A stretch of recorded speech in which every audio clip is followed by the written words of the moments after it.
Welcome back to another reading and correcting with me, Kindar, the Tiger Writes, and Ty, the Tiger Supervisor.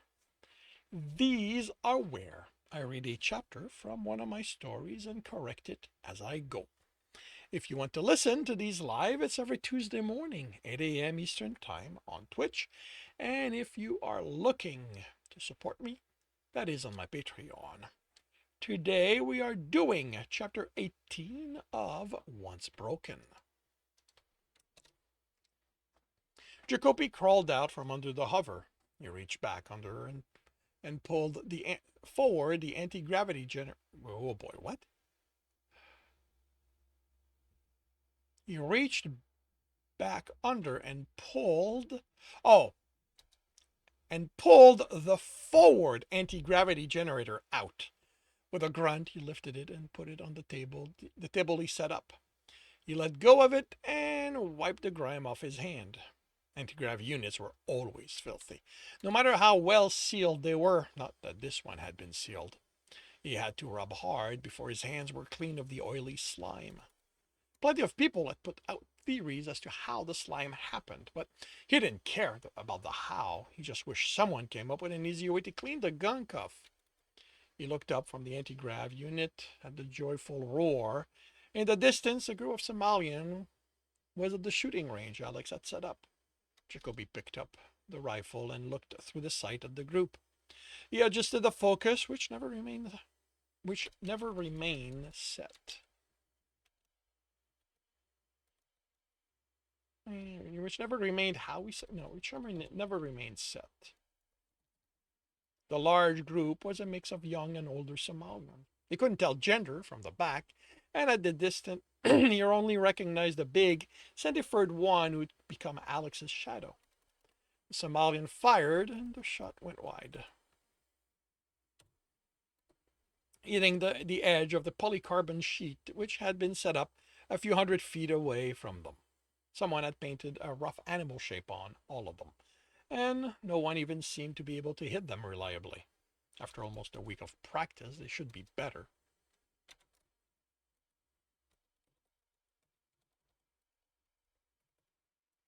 The Somalian prepared to fire again, and Jacoby zoomed in on the gun, one of the Decari Epsilon disruptor. The Somalian fired, and the muzzle flash almost hid the smaller flash at the bottom of the capacitor, which was located over the trigger. The shot went wide again because the flash was hot enough to hurt, if not enough to ignite the fur. He zoomed out in time to see Alex motion for the Somalian to fire again. Another wide shot. Didn't Alex notice that the capacitor wasn't sealed properly? Alex had checked all the weapons to make sure they were in good condition. That that was an easy problem to miss, but he should have been checking the guns after someone missed consistently. Jacoby looked at another Somalian. They seemed to be having fun, if nothing else. Wrong way of holding the guns on 3 of them. Half of them didn't even try to aim, firing wildly at the targets. When one of them waved the gun around, exclaiming something, Jacoby put the rifle down. Alex had no idea how to train people. He looked at the anti-gravity unit. Ideally, they needed to be swapped out for a new one.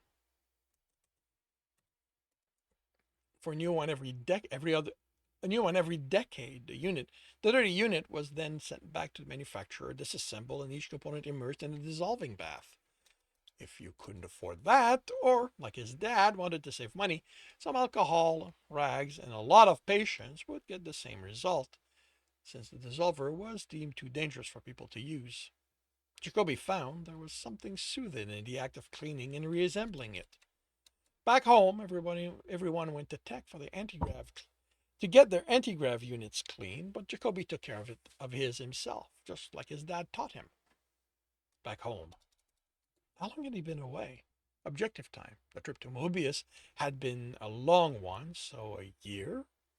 He'd cooled his heel there. He'd cooled his ear for 7 months there, while Alex and his crew got the medic. The trip to the synagogue had been what, 2 months? And this one had been another long one.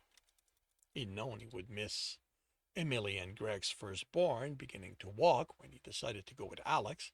But now he realized that she'd be a young girl by the time he returned.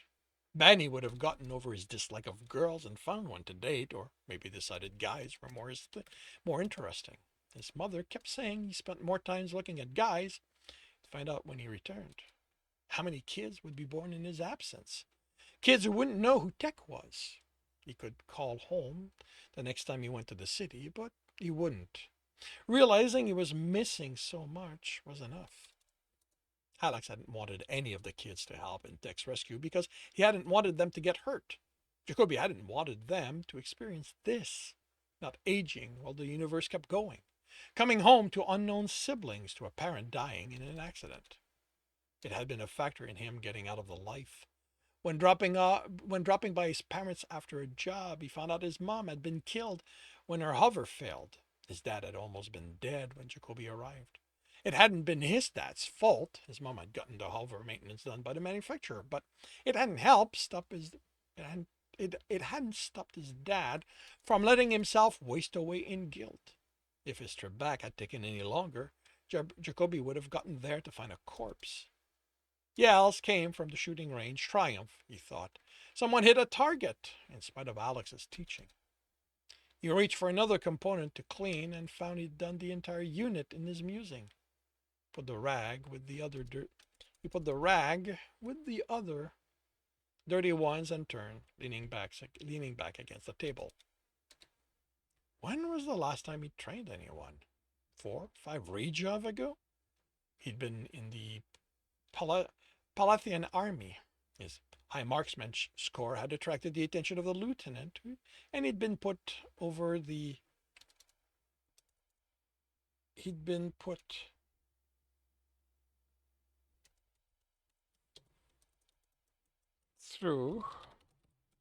the over-the-net courses on how to teach and was given a unit to work with. Jacoby had enjoyed the experience, but other than the occasional correcting a young merc on how to handle a gun, he hadn't taught since then. No matter how often the kids had pestered him about it back home, he didn't show them how to. It wasn't like there was a lack of people to teach them. Most there enjoyed going hunting, so they knew how to shoot, but Jacoby was the big bad merc who fought in every big battle in the universe, so the stories went. He was also the only one who was always armed. Of course, what none of the kids understood, what even most of the parents didn't, was how dangerous a gun was.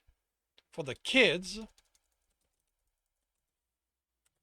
it was about being badass.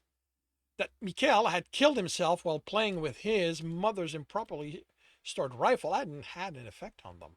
They were smarter, wiser, far more adept than Mikhail had ever been. They would never do what he had. He smiled in spite of himself. Kids. Another yell of triumph. Idiot. You, Jacoby, not them, he told himself. If you let Alex continue this, all they were going to learn was how to get hurt. Alex wasn't all that good at marksman to start with, and he was passing along his bad habits, not teaching them to do better. And whose fault is it that Alex is teaching them? He brought the rifle to his shoulder and looked through the sight. Gun happy, a lot of them. Kids with brand new toys and no idea they could kill one another with them. He sighted a target, adjusted the rifle's power, and fired. It took 5 shots, and the painted animal was gone. A hole through the polycarbon in its place. That should send the right message, he thought as he shouldered the rifle and headed for the shooting range. They stood looking at him, talking among each other. Not one of them had taken a shot while he approached. Alex didn't look like he wanted to kill him, but considering how a trigger he seemed to be, there was no telling how he'd react. Would he think Jacoby was trying to undercut his authority? Alex, he nodded a greeting. How about we split training duties? I thought you weren't interested in helping. Jacoby shrugged. There's only so many repairs I can deal with in a day. This is going to be distraction from that. He nodded to the Somalians practicing hand-to-hand fighting. You can supervise a brawler and make sure they don't kill each other. What do you think this is? A joke? You don't just do this as a distraction, Jack. It's a job, Alex. You said so yourself. I'm going to treat it as such. We can discuss payment later. I know you're good for it. Alex didn't immediately reply. When he did speak, it wasn't in standard, but in something that resembled what the Somalian spoke. A shadow replied. They exchanged a few words, and then Alex looked at Jacoby. I'm leaving them in your hands. You speak their language? A few words. I need to be able to instruct them. How did you even learn? Alex shrugged. It's just code. I'm good with code. He headed away. Jacoby didn't like that. Alex was spending too much time among the Somalians. Soon he was going to start going around naked again. And he was going to have to make sure the man didn't turn native on him. We shoot? The sandy-furred Somalian asked. What's your name? What's your name? Erdegerik? Who else can understand standard? Mother can. Jacoby looked among the others here. Is she here? Where is she? In her home. Then you'll be my translator. Everyone, gun in hand. Rig pointed to the rifle slung over Jacoby's shoulder. I want that. Jacoby raised an eyebrow. Maybe you want some confidence, you know how to handle a gun, we'll move to rifle. Right now, I'm going to show you how to check your guns and make sure they work properly. All right, that's enough for today. The course on how to take a gun apart and reassemble it went quickly enough. Then he had them go through each gun so they got a feel for them. He moved away from the crate where the rest were. Now that you've tried them, I want you to pick your favorite ones. Jacoby translated, and instead of the rush and fighting over the guns Jacoby expected, they waited. Rig went first and took the Inuri Volt, the most powerful one of the bunch. While others waited their turn, they talked, and by the time everyone had a gun, there had been no fight or arguments. No fight or argument. No fights or arguments.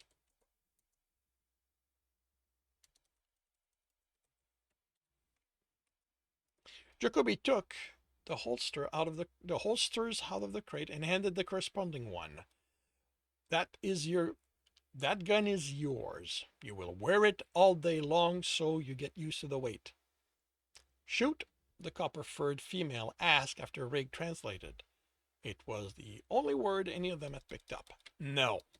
The only place shooting will happen is here. He showed them how to put the gun belt and shoulder holsters on. He had to go to each of them to help adjust the fit, and it felt weird being this close to naked people. Once he was done, and he knew they were properly adjusted, the Somalians growled as they played with the strap, trying to loosen them or smooth the fur under them. I know this doesn't feel normal, but you'll get used to it. Rig translated and received comments and returns. This means your hands are free to do whatever else you need to do until you have to fire at someone. He took the boxes of extra power pack and headed for the hover. At the hover, he removed the panel, revealing the external charging slots. Fortunately for him, if there was one thing weapons manufacturer had agreed on, it was a standard power pack. He motioned to Rig's gun. Take the pack out. It took the Somalian a few try, but he found the release switch. Put it back in and take it out again. Rig did so, and the others did the same without being told to. Jacoby had them repeat it until they were able to do it without too much hesitation. Good. Rig, how much charge in yours? The Somalian took the pack out smoothly, turned it over until he found the display, and then squinted at it in a way that had Jacoby suspect he needed eyesight correction. Low. Rig said. Good enough. He suspected as much since Alex hadn't brought any of the packs in for recharging. He took a pack out of the box, inserted it in the slot. He had no idea. Thought a family hover needed 30 external charging slots, but it worked in his favor. At the end of every practice, you are going to put your pack in an empty slot. He indicated for them to put theirs in. New pack? Rig asked, indicating the box. Not until I believe you will treat the gun with the respects they are due. I'm not going to be responsible for one of you accidentally shooting a family member. Rig translated, bouncing his gun in his hand. There was what how there was what Jacoby now recognized as laughter. Rig mimicked hitting someone over the head with it. Use it as a rock. No, Jacoby took the gun out of his hand. This is exactly what I mean. This is a gun. You need to respect it at all time. Otherwise, someone innocent is going to die. Once I'm gone, you can go about doing whatever you want with them. Until then, you're going to do what I tell you. He handed it to Rig and indicated the holster on his strap. Rig put it in, first backwards, then correctly. We shoot tomorrow.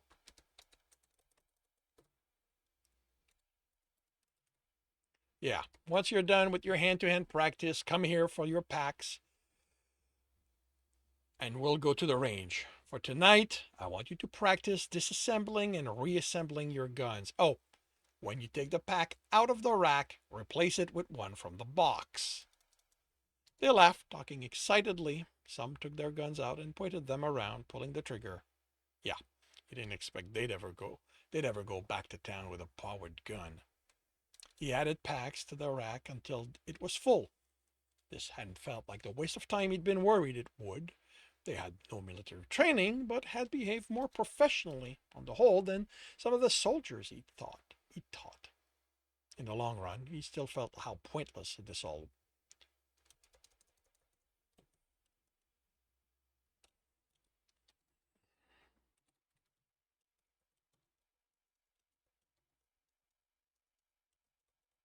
On the long run, this still felt pointless. They wouldn't be able to learn everything they needed to be competent before Tech was done with his wall or the next marauder attack. But at least now, when they died, it wouldn't be because a friend had shot them. Days passed. Each morning, Jacoby worked on the hover while the Somalians trained in hand-to-hand. Now, there was almost as many of the older folks as the young ones. When they returned from lunch, those interested in learning how to shoot came to the hover, took their power pack, and Jacoby accompanied them to the shooting range. When a young girl joined them, Jacoby couldn't tell how young she was, but she was younger than any of his trainee. Rig talked to her, then took one of the smaller guns out of the box. He showed her how to hold it and how to take it apart. Jacoby watched him, ready to intervene, but the Somalian had the making of a good teacher. Then, one morning, Jacoby heard cheers from the hand-to-hand fighters and saw Tech in the middle of them, letting loose. He ran to the group and couldn't find Alex, so he grabbed Rig, standing and cheering with the others as Tech clawed an older fighter's chest. Where's Alex? In town? Jacoby cursed. Get him! Rig looked at him confused. Go get him before someone dies. He pushed the Somalian and Rig headed away. If not with the urgency Jacoby felt he should. Tech, stop! Another Somalian ended up on the ground, unmoving, except for his breathing. They're friends! He'd never seen Tech act like this, but they'd read the files, knew what he was capable of. They were going to get themselves killed while people cheered, and there was nothing Jacoby could do to stop it.